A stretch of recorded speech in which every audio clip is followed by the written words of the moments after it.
Hello everyone. I realize it's been a hot minute since I sat in front of the camera and talked to you about a bigger metal or rock or punk show that I have gone to in the city of Montreal, which is where I live. So I figured I'd hop on here and talk about a show that I haven't had a chance to talk about yet, which unfortunately happened well over a month ago. And this show was Sasquatch and Hippie Death Cult at Piranha Bar on August 7th of this year. Now the last time I posted a video talking about this was about this kind of thing was 2 weeks ago when I posted the Devil Master video.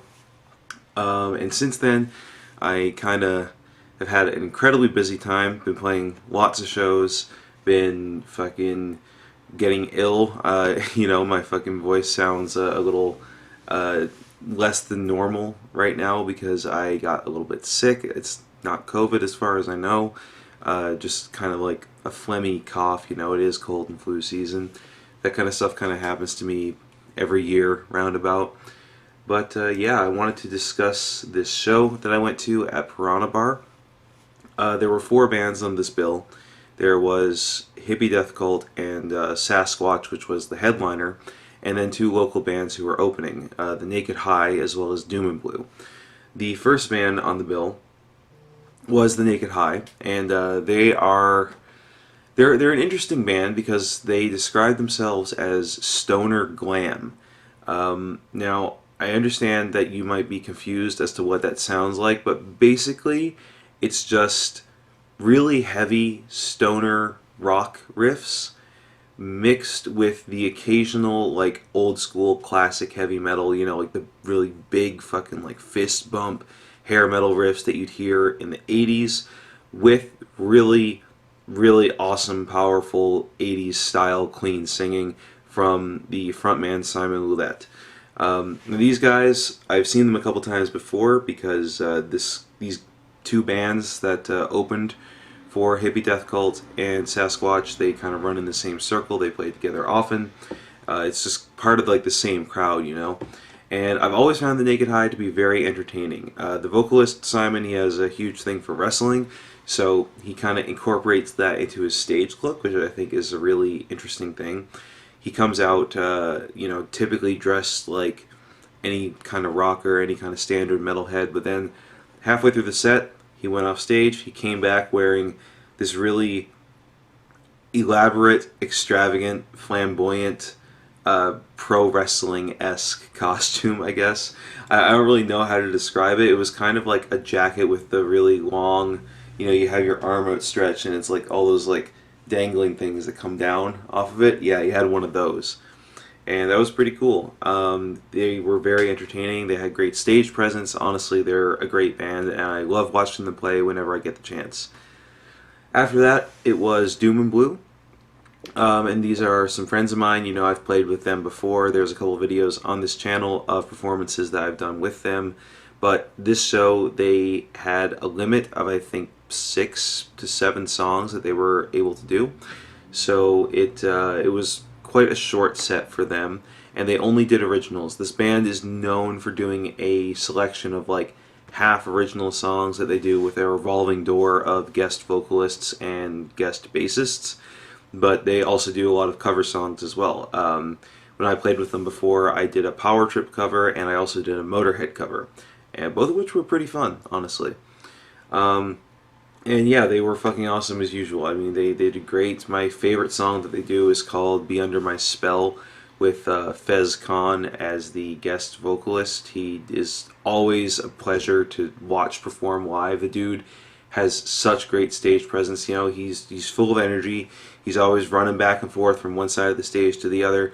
And his voice is just like super, super powerful. He really knows how to fucking just project it out there, He used to be the vocalist of this band called Prostitution, who were a death metal band, and unfortunately they're not around anymore. But he is starting a new band. I think it's called Double Cross.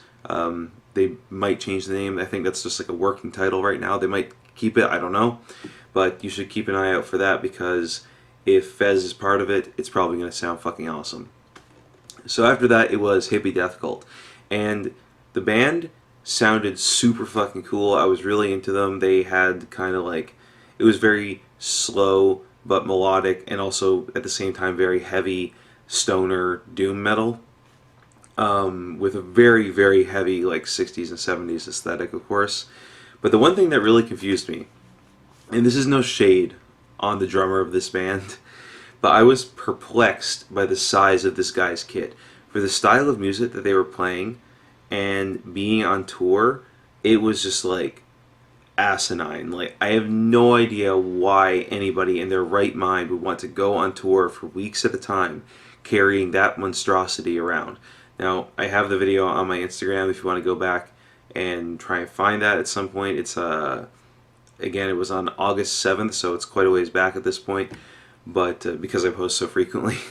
But yeah, I just have no idea why someone would want to bring a kit that size on tour with them, especially like if you're playing at a venue like Piranha Bar, Piranha Bar is a venue where touring bands play, but touring bands who are not necessarily huge, you know. So like, for example, Venom Inc. played there. There have been some other bands of that size that have played there, but it is kind of small. It's not like Theater Corona where, you know, you have big bands like Deicide playing there.